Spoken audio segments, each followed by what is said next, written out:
जिक्र किया येदियुरप्पा का, पर फिर भी उनको बैलेंस किया जा रहा है, तो क्या इसी तर्ज पे वसुंधरा राजे को राजस्थान में बैलेंस किया जाएगा?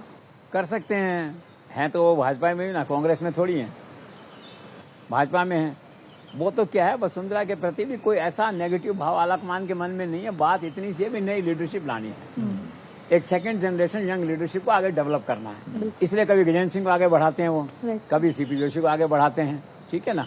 इस तरह से लोगों को अलग अलग उस ढंग से आगे बढ़ाते हैं। ओम बिरला को आगे बढ़ाते हैं, स्पीकर बना दिया उनको बैठा के। तो बेसिक उनका वसुंधरा प्रति को ऐसा भाव मैं नहीं समझता ऐसा।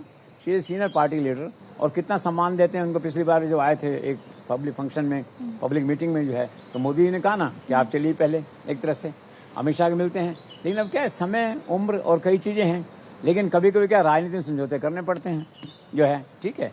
तो वसुंधरा मैडम प्रति नेगेटिव कुछ नहीं है। उनकी एक जो पॉलिसी उन्होंने बनाई है उसमें थोड़ा सा फिटिंग नहीं हो रही वो, बिल्कुल मुख्यमंत्री के लिए। बाकी सब तो मान सम्मान है।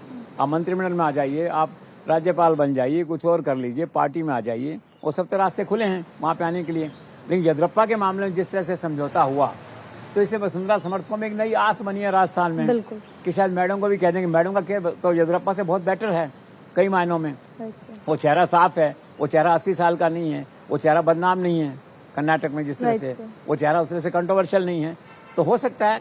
बाकी क्या है, मैडम जन्मपत्री में यकीन करती हैं, अब उनकी जन्मपत्री में कुछ होगा तो एक दिन आ जाएगा बुलावा इन वे। लेकिन हाँ, थोड़ा बहुत फर्क इंसान का पड़ता है। अगर कर्नाटक में एब्सोल्यूट मेजोरिटी सरकार बनती है तो फिर आदमी कहता है ना भाई मेरी पॉलिसी ठीक है, यंग लीडरशिप वाली, फिर मैं क्यों चेंज करूं उसको। लेकिन नहीं बनती है, उनको लगता है 2024 में रिस्क है, तो वो तो क्या है कि चुनाव हारने की संभावना को भी वहीं किल कर देना चाहते हैं अमित शाह जो है।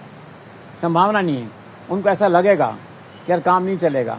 ठीक है मैडम, आ जाओ, चॉइस कर दो, 25 सीटें ले आओ इसमें भी, फिर देख लेंगे, 2 साल बाद देख लेंगे क्या है। तो लार्जर पर्सपेक्टिव में लार्जर फैसले होते हैं।